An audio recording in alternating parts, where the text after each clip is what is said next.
Na última semana eu fiz um vídeo falando um pouquinho sobre a síndrome de burnout entrando oficialmente no CID-11 e fiz uma relação com uma nova tendência que é a da renovação da vida, falando então das estratégias de marketing das empresas em relação a esse bem-estar dos seus colaboradores.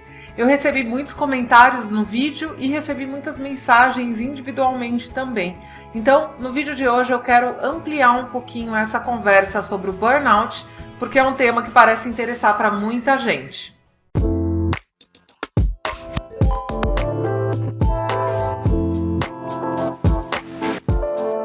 E aí, tudo bom com você? Se você não me conhece, eu sou Giovana Bacarin, professora, mentora de empreendedores profissionais e startups e autora do livro Empreenda com Menos, Crie Sua Empresa com Menos Recursos, Riscos e Incertezas. E hoje eu quero continuar esse assunto sobre o burnout nesse formato novo de vídeo que eu tenho fazendo, que é um vídeo de reflexão com assuntos mais atuais. Então, na semana passada, conversando sobre essa questão do burnout, entrando no CID-11 e também da tendência da renovação da vida e fazendo essa reflexão e essa crítica às empresas que podem usar o bem-estar dos seus colaboradores e o cuidado com o bem-estar dos seus colaboradores como uma estratégia de marca, mas estarem em desacordo com uma estrutura de negócio, uma cultura que pode muitas vezes ser insalubre e negativa do outro lado, a gente começou a falar dessa conversa e estava falando desse ponto específico, certo? De empresas que têm essa dissonância, que têm esse desalinhamento. Esse era o foco da conversa. Hoje eu quero focar especificamente sobre a síndrome do burnout, falar um pouquinho sobre essa síndrome, sobre esse CID e o que tudo isso quer dizer. Antes de mais nada, vamos conversar um pouquinho sobre a própria história do CID-11. O que é o CID? CID é uma sigla para Classificação Estatística Internacional de Doenças e Problemas Relacionados com a Saúde. Ela é uma das principais ferramentas de diagnóstico do mundo, foi desenvolvida e é cuidada, pela Organização Mundial da Saúde, pela OMS, e tem como principal função medir a incidência das doenças, das questões, através dessa padronização que é feita com esses números que se referem a determinados diagnósticos.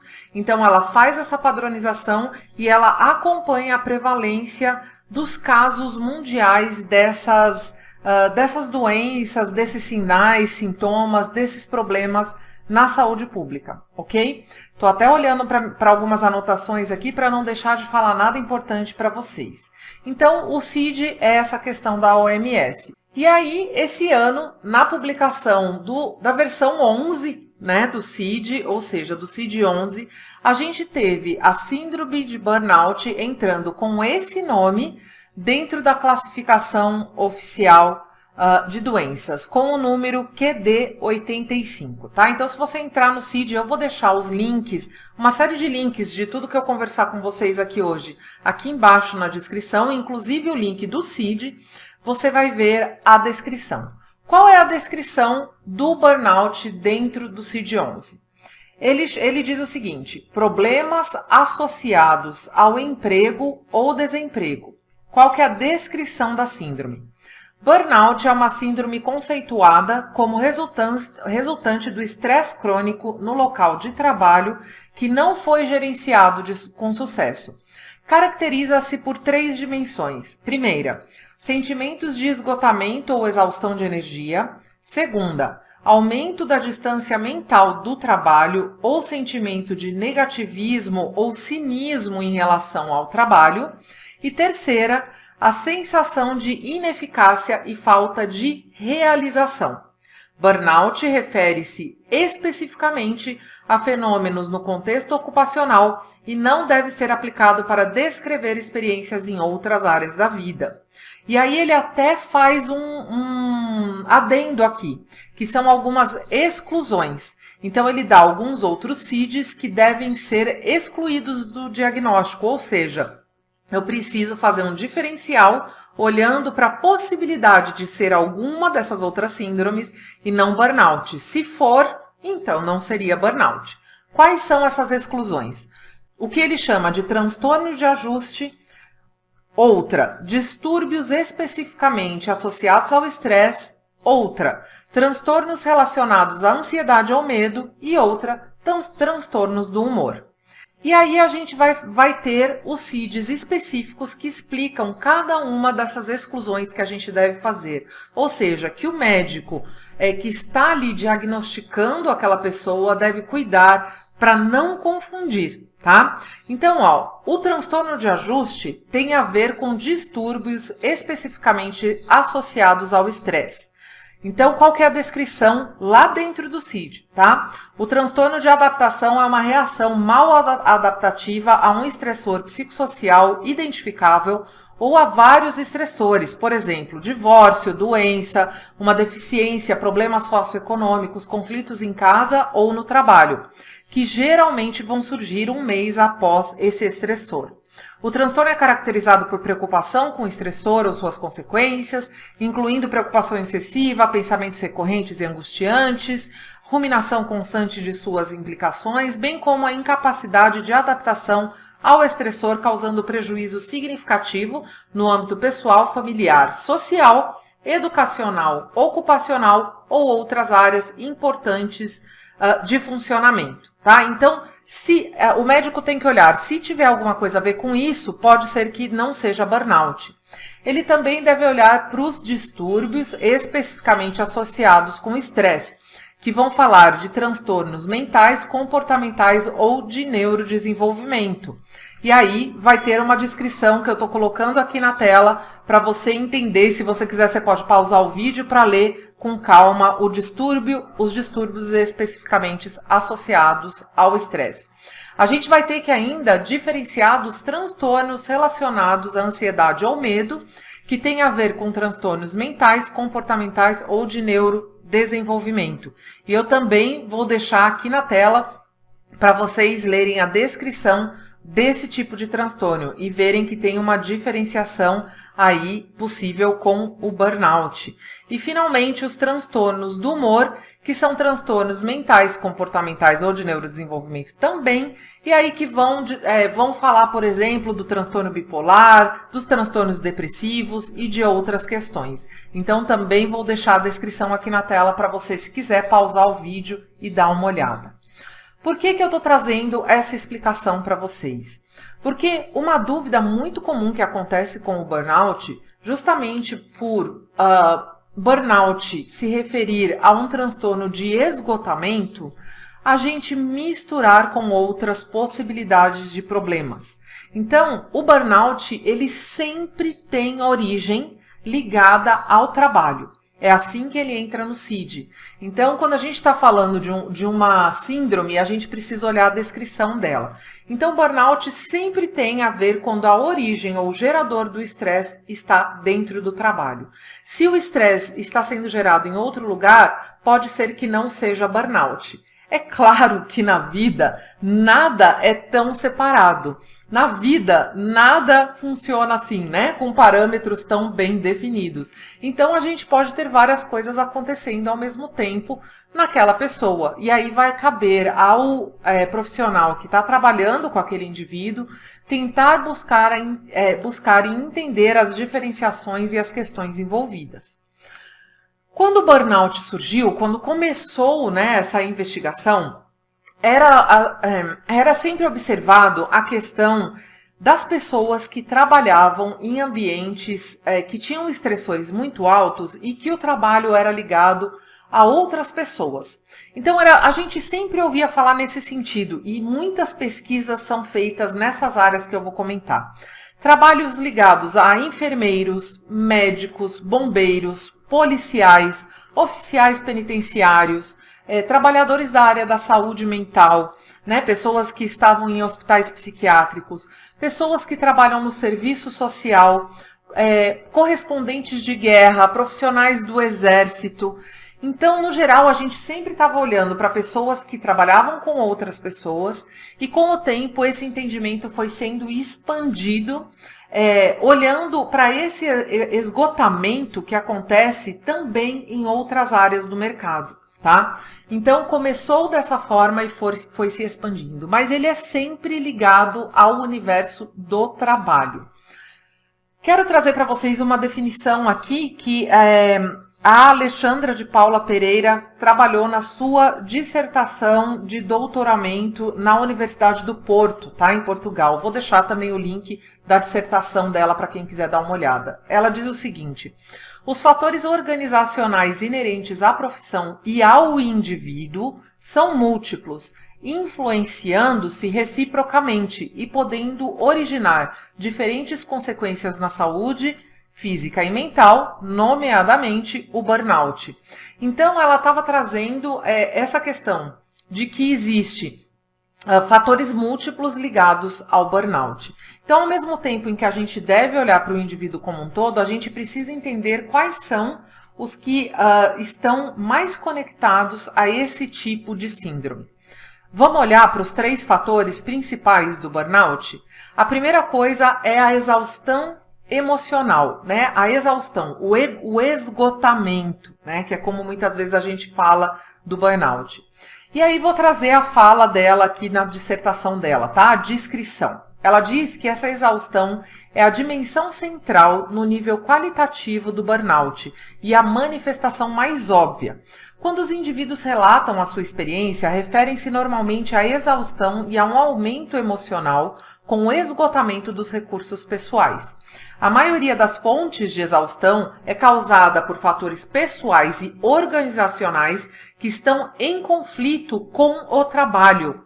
É uma fase de alarme com uma intensidade emocional fora do normal e a sensação de estar exausto do e no trabalho, sem recursos para lidar com essa situação. Então tem uma falta de energia e a sensação de que nada mais se pode oferecer ao outro, influenciando a capacidade de relacionamento com os colegas e diminuindo a performance no trabalho. Isso dá um sentimento de vulnerabilidade e reflete a verdadeira dimensão do estresse do burnout. Então, apesar de ser a dimensão que nesta fase ela é central ao burnout, mas ela não é suficiente e propõe ações emocionais e cognitivas de distância face ao trabalho, tá? Então aqui a gente vai ter a ideia de um esgotamento total. A pessoa realmente ela não consegue tirar mais energia de nenhum lugar, ela sente uma falta de vitalidade muito grande, ela não consegue mais lidar com o trabalho. A segunda questão é o que a gente chama de cinismo ou despersonalização. Vamos falar de como ela define isso daqui, tá? Trata-se de uma distância entre o indivíduo e o serviço, com o total ignorar da qualidade humana que caracteriza a relação entre as pessoas. Os outros passam a ser considerados como objetos impessoais do trabalho. O indivíduo usa essa distância cognitiva para desenvolver uma atitude de indiferença e o cinismo quando está exausto. Trata-se de uma reação à exaustão e em forte relação com esta, em diferentes contextos ocupacionais. Então, é por isso que é tão comum a gente ver na área da saúde, a gente vê, por exemplo, também na área dos policiais, nas pessoas que estão expostas na área social, esse distanciamento. Né? Começa a ocorrer esse distanciamento. Sabe quando você está num hospital com dor? E aí, às vezes, os enfermeiros estão passando por isso, e aí eles estão ali tratando de outra coisa, falando de outra coisa, como se eles estivessem indiferentes a todo aquele sofrimento e aquela dor que existe ali no entorno. Tem a ver com esse processo, tá? De cinismo. A pessoa pode estar em burnout ou não, ela pode estar em processo, mas esse distanciamento tem a ver com essa defesa que a gente desenvolve. E o terceiro tem a ver com a realização pessoal e eficácia profissional. Então essa é a terceira dimensão do burnout. As exigências crônicas do trabalho que contribuíram para a exaustão e para o cinismo interferem no sentimento de eficácia, surgindo um sentimento de síndrome de burnout e a depressão no contexto da saúde ocupacional, descrença que acentua a indiferença. Trata-se de uma dimensão normalmente inversa às duas anteriores. Contudo, em certos contextos, a ineficácia parece desenvolver-se em paralelo com as outras dimensões. Então, esse sentimento de ineficácia acentua a falta de recursos que a pessoa tem e acentua a exaustão e o cinismo, diminuindo as expectativas pessoais com a autoavaliação negativa, sentimentos de fracasso e de baixa autoestima, tá? Então esse é um grande tripé que acontece dentro do burnout. Vamos falar então de como isso funciona, né? E olha, você percebe que tudo que eu estou falando aqui está sempre em conexão com o universo do trabalho, né? Apesar de que esse burnout, ele pode começar a ter impacto em outras esferas da vida da pessoa. E aí a vida pessoal começa a ir mal por causa do trabalho, o trabalho começa a ir mal por causa da vida pessoal. Como na vida real a gente consegue fazer essa diferenciação? É uma diferenciação que não é simples. Eu não tenho o objetivo aqui de simplificar essa questão. Mas a gente precisa buscar fazer essa diferença. Por quê? Quando a gente está falando de problemas de estressores no trabalho, tem a ver com origens, né? E com fatores que alimentam isso dentro do universo do trabalho, tá? Tem uma matéria na Harvard Business Review, né, que é a revista da Universidade de Harvard, em que eles falam assim: quando o burnout é um sintoma de que você deveria deixar o seu trabalho. Nessa matéria eles dizem o seguinte: as pessoas são mais propensas a experimentar o esgotamento diante de condições como cargas de trabalho excessivamente altas, baixos níveis de controle no trabalho, incivilidade, bullying, aborrecimentos administrativos, baixo apoio social, recursos organizacionais ruins, líderes estressados e comportamentos negativos da liderança. Então, essas são características que a gente pode investigar dentro do universo de trabalho daquela pessoa para começar a entender se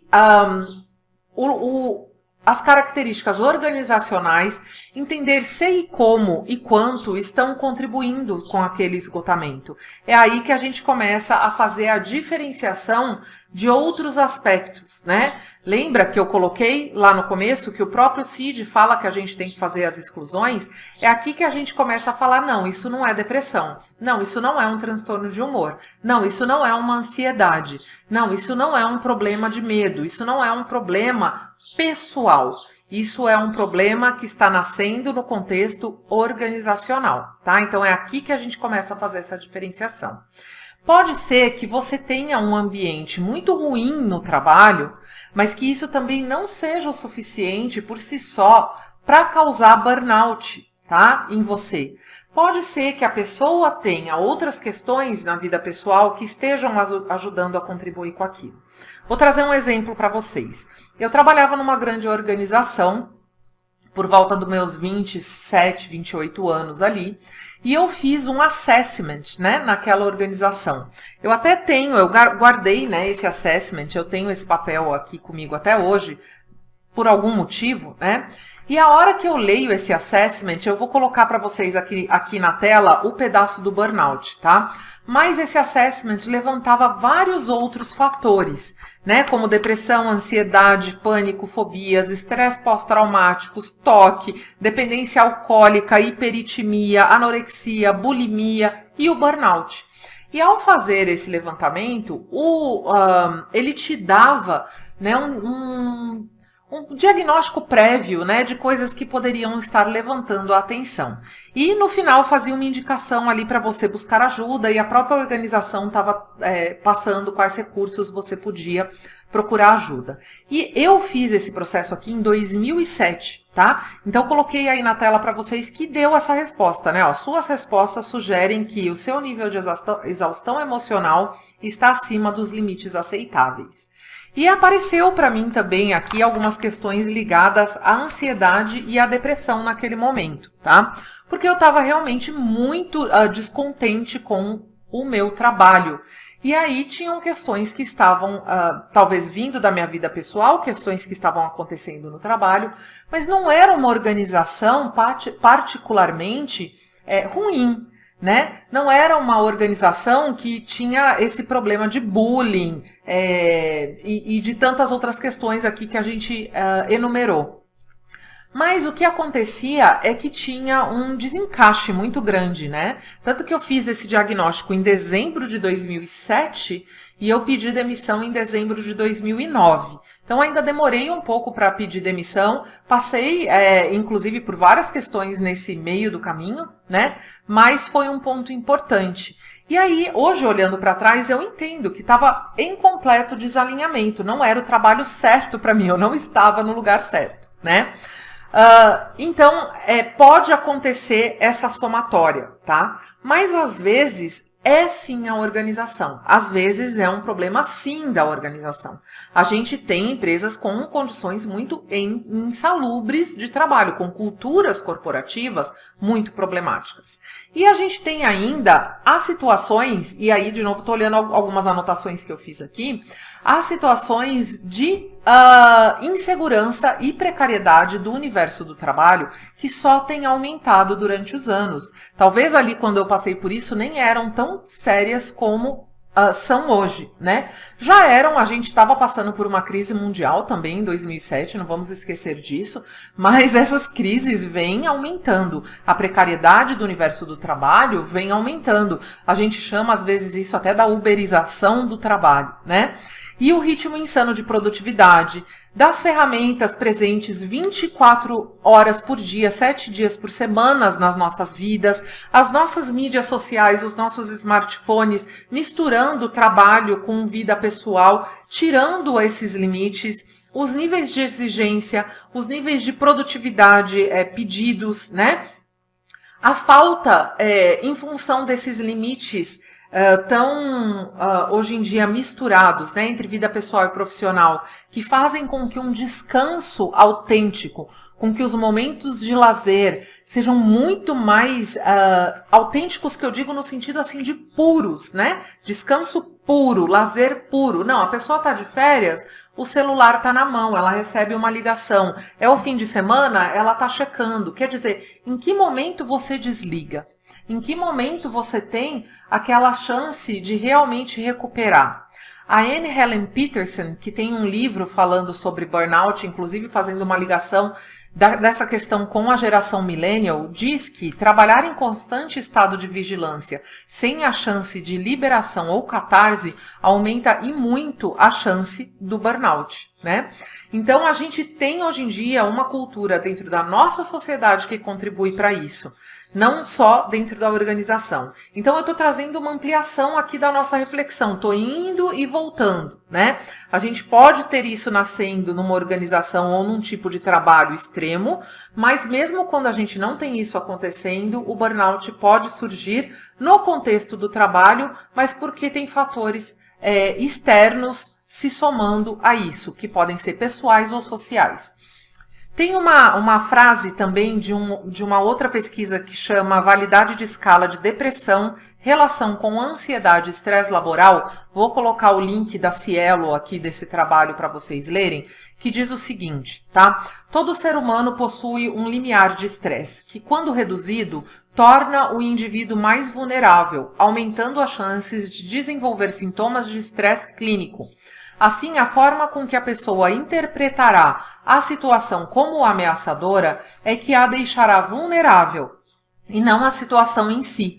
Por isso, as pessoas não são afetadas da mesma maneira pelo mesmo evento estressor.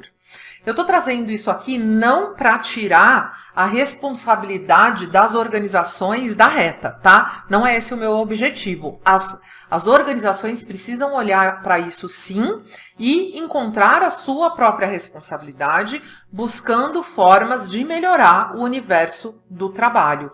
Mas a gente também precisa entender por que quando expostas ao mesmo tipo de estressor, ao mesmo tipo de cultura, ao mesmo tipo de ambiente, diferentes pessoas respondem de formas diferentes. Eu gosto muito de uma fala do Gabor Maté, quando ele está falando sobre trauma, tá? É uma fala especificamente sobre trauma, mas que cabe também aqui. Ele fala que não é a situação em si, de forma objetiva, que causa o trauma, mas sim como nós entendemos, como nós absorvemos e recebemos aquela situação internamente. Então, o trauma nasce não da situação em si, mas da relação que você tem com ela.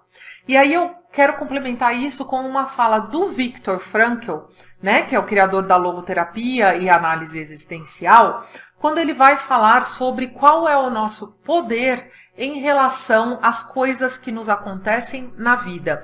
E ele diz o seguinte, é uma visão bem estoica até, num certo sentido. Ele diz o seguinte, nós não temos poder sobre o que nos acontece na vida, né? Então a vida vai nos apresentar coisas, questões e situações.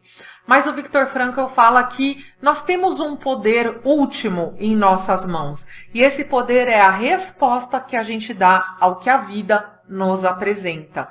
Então, quando a gente olha, né, para essa fala aqui, desse artigo que eu estou linkando para vocês, com essa reflexão do Gabor Maté sobre o trauma, com a reflexão do Viktor Frankl em relação a existencial com a vida, é que a gente olha por que pessoas diferentes respondem de formas diferentes a diferentes organizações e culturas. É por isso que quando a gente vai colocar a pessoa para trabalhar num ambiente de estresse altíssimo, que é inerente, como por exemplo um bombeiro, né, um jornalista de guerra, a gente precisa olhar para o psicológico dessa pessoa para ver se ela tem condições de lidar com aquele trabalho, né? Mas existe também o estresse que não é inerente ao tipo de trabalho, mas que aí sim é uma questão organizacional. Então vamos tentar dividir aqui, né? Eu posso pensar que eu tenho o estresse inerente ao tipo de trabalho, como eu falei, bombeiros, médicos, enfermeiros, trabalhadores da área social, etc, etc. Eu tenho um estresse que não é inerente ao trabalho em si, mas que às vezes é inerente à cultura de uma organização, que não é legal, que é insalubre. Eu tenho o estresse que não é inerente nem ao trabalho em si, nem, de repente, à cultura da organização, que pode ser legal, mas que é inerente à nossa sociedade, e aí é a nossa sociedade do cansaço, como no livro do Byung-Chul Han. Eu até parei aqui para ver certinho o nome dele, que eu sempre erro, aquele filósofo coreano.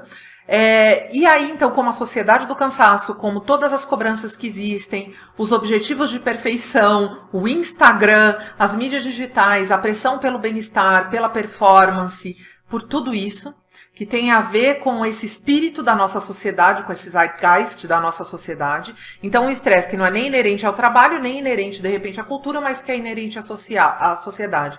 E a gente pode ter um terceiro estresse que não é nem de uma coisa, nem da outra, mas que tem a ver com o seu alinhamento com o tipo de trabalho, e que aí estaria ligado ao seu sentido de significado e de propósito na vida. Porque quando a gente para de encontrar sentido naquilo que a gente está fazendo, isso pode ser um estressor muito grande também. Inclusive, eu acho que um dos grandes fatores estressores pelos quais eu estava passando nesse exemplo pessoal que eu dei para vocês, desse meu assessment aqui de 2007. Não fazia sentido aquele trabalho, não tinha alinhamento comigo, nem com nada disso. Isso se somava a essa questão cultural da nossa sociedade, a algumas pressões de performance dentro do trabalho, tá? Então, era um desalinhamento total. Então, a gente poderia olhar para essas 4 fontes de estresse.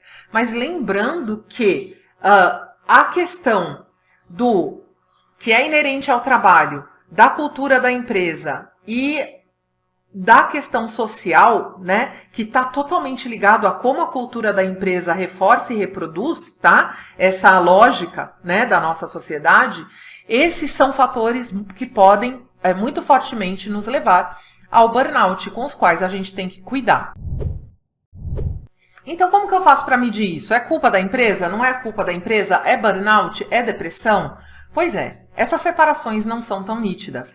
É por isso que cabe a um profissional que vá diagnosticar isso, fazer essa diferenciação. O CID, ele tenta ajudar a gente a entender que existe sim um lugar onde existe um papel e uma questão da organização neste problema, tá? Mas a gente precisa lembrar que o CID também é um recorte, né? É uma ferramenta de diagnóstico e que a gente precisa ter muito cuidado com essas questões, tentando olhar para o indivíduo como um todo. Até porque não é uma questão só de qual é o número que eu vou colocar ali para afastar aquela pessoa ou não, mas sim de qual é o tipo de ajuda que essa pessoa está precisando e como eu posso melhor ajudá-la, né, dentro da sua totalidade e das suas características particulares. E aí, voltando àquele artigo da Harvard Business Review, eles dizem assim naquele artigo: quando as condições e demandas que você encontra no trabalho excedem a sua capacidade de lidar com elas, você corre o risco de se esgotar. E, infelizmente, os funcionários que sofrem muitas vezes são deixados para gerenciar o esgotamento por conta própria. Muitos acham que deixar a organização é o melhor remédio. E aí talvez seja, talvez não seja. Como você pode saber qual que é a hora de desistir do seu trabalho, tá? De mudar de carreira. E aí nesse artigo eles dão sugestões de 4 perguntas que você pode se fazer. A primeira delas: o seu trabalho ou o seu empregador permite que você seja a sua melhor versão no seu trabalho? Quão bem o seu trabalho ou o seu empregador se alinha com seus valores e interesses pessoais? Como é o seu futuro, né, nesse trabalho, nessa organização? E o que o esgotamento está lhe custando em termos de saúde, de perspectivas de carreira e de bem-estar psicológico e dos seus relacionamentos pessoais, tá? Então, eles sugerem essas perguntas. Eu acredito que até essa coisa do trabalho ajudar você a ser a sua melhor versão, até isso já é um reflexo, né, dessa nossa sociedade que mistura o trabalho com o nosso valor pessoal. Mas eu adicionaria algumas perguntas, então, a essas, tá? Quanto equilíbrio você consegue ter dentro desse seu trabalho? Qual que é a separação possível entre a sua vida profissional e pessoal? E aqui a gente lida com um paradoxo importante, porque ao mesmo tempo em que eu preciso que o meu trabalho se alinhe com os meus desejos pessoais e que eu possa trazer a minha personalidade e coisas que dão sentido para mim, para o meu trabalho, então ao mesmo tempo em que ele é misturado sim com a minha pessoalidade, eu também preciso dessa separação, porque eu preciso de tempos de descanso, eu preciso de ócio, eu preciso de lazer e eu preciso cuidar de outros aspectos que também são inerentes à minha vida, como família, relacionamentos, saúde, espiritualidade, lazer e tudo mais, tá? Mas essas são algumas perguntas que a gente pode fazer aqui, que a gente pode se fazer para analisar se será que está no momento de eu deixar ou não essa organização. E aí eles finalizam assim: se você concluir que deixar o emprego é o curso de ação certo para você, você já virou uma esquina. E aí talvez você não consiga sair imediatamente, mas você pode começar a preparar as bases, né, fazendo economias, atualizando seu currículo, melhorando as suas escolhas de carreira, entrando em contato com a sua rede de pessoas conhecidas, divulgando essa busca por um novo trabalho, enfim, você pode começar a preparar o chão para mudar as suas condições. E, se for o caso, trazer realmente isso para uma questão da saúde dentro da organização, ainda enquanto você está lá. Uma grande reflexão, uma reflexão ampla, mas eu queria aqui aprofundar um pouco sobre essa questão do burnout, uma questão assim tão importante nos dias de hoje, com tantos fatores estressores aqui contribuindo, né, com a nossa carga de trabalho e com como a gente responde a tudo isso. Então eu queria deixar essa reflexão para você. Como sempre, agradeço o seu comentário aqui embaixo, para eu saber como essa mensagem está chegando, se ela faz sentido e qual é o seu pensamento e a sua contribuição a essa conversa. Se você está analisando a sua carreira e quer ajuda para fazer isso, eu também vou deixar aqui na descrição o link da minha mentoria de carreiras, que tem o objetivo exatamente de buscar reencontrar esse alinhamento que existe entre você e as suas escolhas profissionais. Então, se precisar de ajuda, dá uma olhada, me manda manda uma mensagem pelo WhatsApp, enfim, a gente pode conversar sobre isso.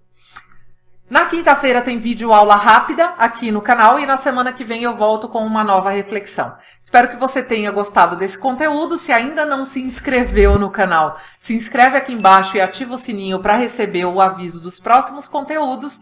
E é isso. Eu encontro você no próximo vídeo. Beijo grande!